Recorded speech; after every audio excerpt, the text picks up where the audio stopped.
is we're back to our good friend David Hume again. Yes, of course. And he says, remember that according to Hume, all knowledge is grounded in sense perception. Mm-hmm. In other words, Hume is was what we call an empiricist. He believed that knowledge came from our senses, our seeing and hearing and touching and all that kind of stuff. That was the basis of knowledge. But he makes a distinction that Hume does, that there was really kind of two kinds or types of source of knowledge here. He says, according to Hume, matters of fact must be grounded in sense experience. So that's one kind of knowledge, matters of fact, right? That is any contingent truth about the world, anything that's not simply true by definition or otherwise necessary.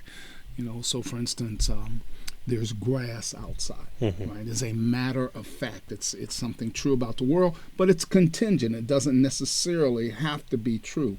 You could have just, the house could have just been built, and so there's no dirt because it hasn't been planted yet, and there's no grass because it hasn't been planted yet, and so there's just dirt outside, right? So a matter of fact is something that is that we verify empirically. It's a fact about the world, right? On the other side, Hume says that there is another kind of knowledge that he calls relation of ideas, right?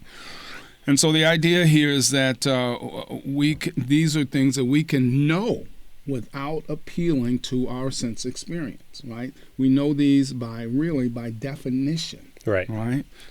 So red objects are colored objects, or 2 + 2 is 4. Those types of things are relation of ideas, right? We don't have to go out and double check to make sure that 2 + 2 is 4 by going out in the world and saying, okay, let's start counting and double check that, and making sure that every time 2 and add 2 is 4. These are kind of the a priori things, like there's no such thing as a married bachelor. That's right. Or all bachelors are unmarried men. Yeah, or something like that. Yeah.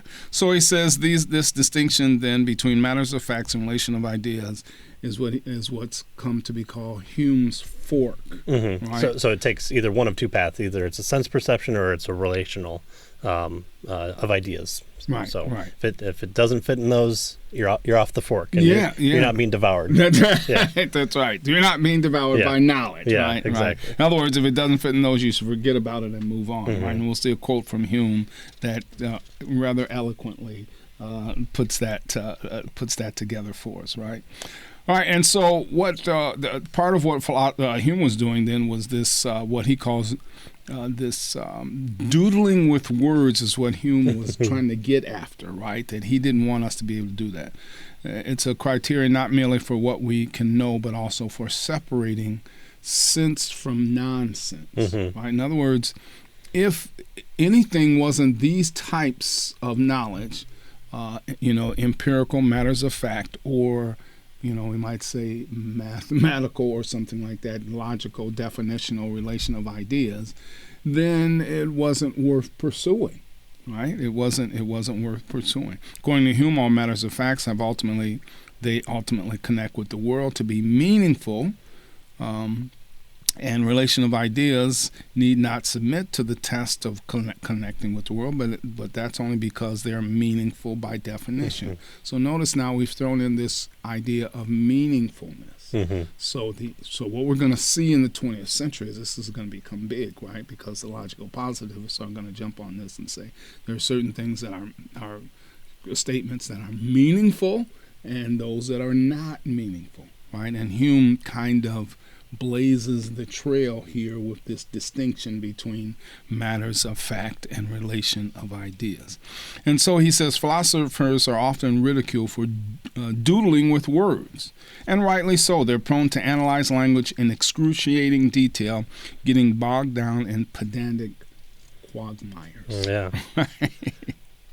And so those are our two paths, and there is no medium. There is nothing in between. There's just either empirical science, which is the matter of facts, or it's the realm of mathematics, relationship to ideas. That gives us knowledge. Right. That's the source of our knowledge, right?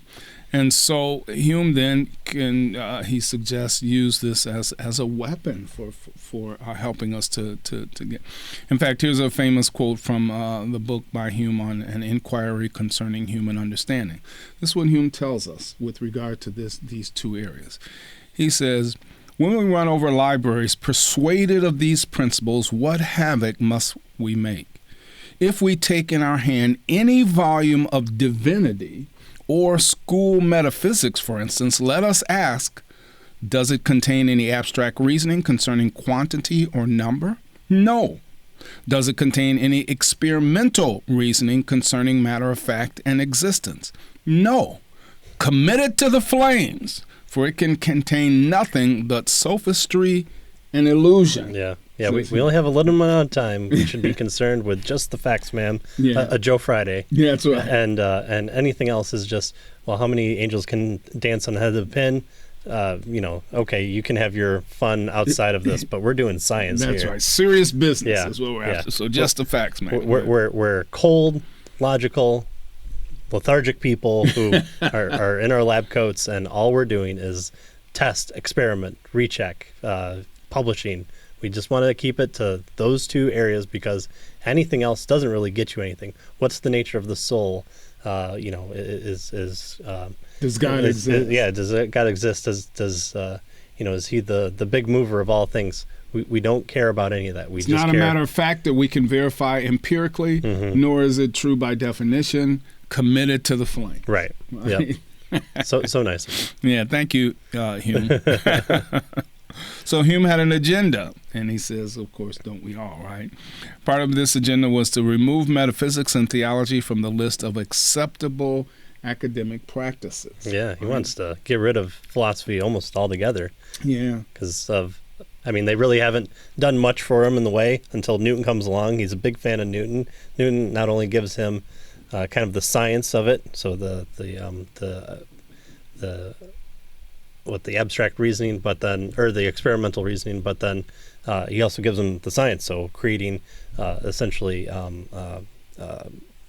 calculus. Just because he needed to. Yeah, that's right. I need calculus to help me explain gravity. Yeah, so just this one problem. Yeah. Recreate calculus. Yeah, and so there's the relational.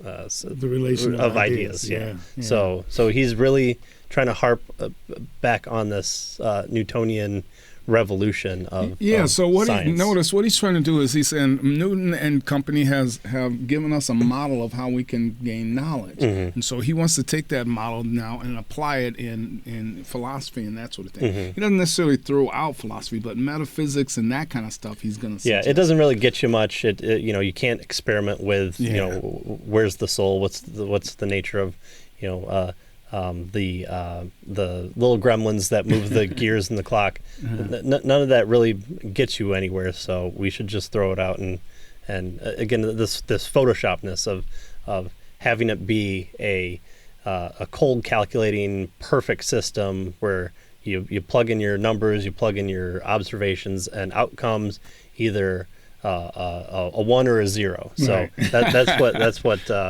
Stokes is trying to get to with this title of Photoshop science, of saying, it's just this perfect system, and Hume is trying to refine it down to these two systems that get you information, and these are the only ways that they do it. Right. Yeah, good. So this received tradition, he says, basically from Hume, is that of a cold, sterile, steely science, and of course the story of this tradition is really the story of the 20th century.